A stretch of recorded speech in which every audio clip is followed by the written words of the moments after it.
राम हो रटन लागे जीभिया से कहनी के महिमान भी ठंडा भोरे भोरे 3 बजे नहा लेते कलश की ना कि रटला से नाम हमरा रटला से नाम हमरा मिलला या राम हो रटन लागे जीभिया से राम ही राम हो रटन लागे जीभिया से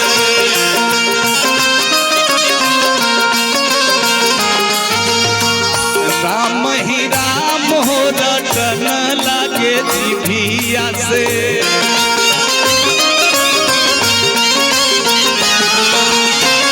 रटला से नाम हमरा रटला से नाम बड़ा मिलला या राम हो रटन लागे जीभिया से राम ही राम हो रटन लागे जीभिया से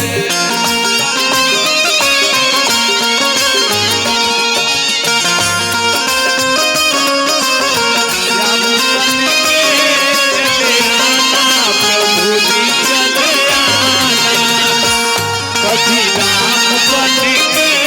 कभी श्याम बन के चले आना प्रभु जी चले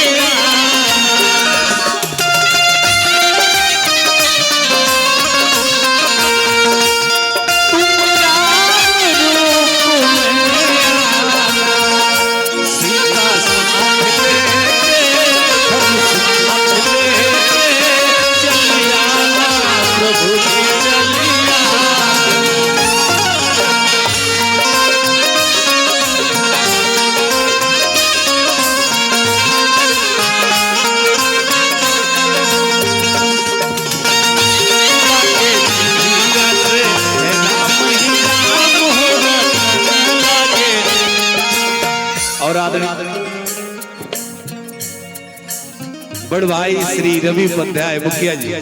आपके तरफ से आशीर्वाद 1000 रुपए के तहे दिल से सम्मान स्वागत और शरीर के हर एक अंग पुण्यात्मा हो जाला एकांतिक के महीना में गोड़वा कहेला हम तीरथ करबै हो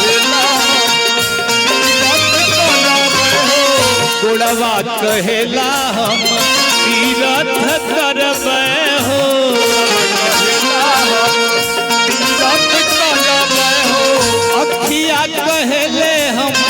अखिया कहेले हम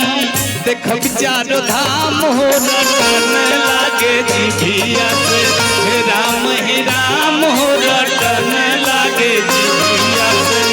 राम ही राम हो रटन लागे जीभिया से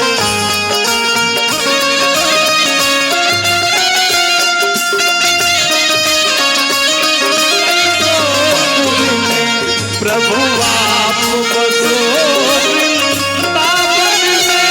मेरी उम्र बीत गई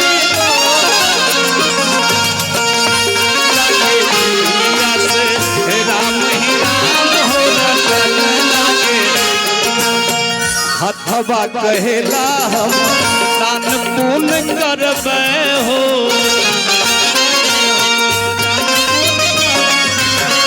हथवा कहेला हम दान पुण्य करबै हो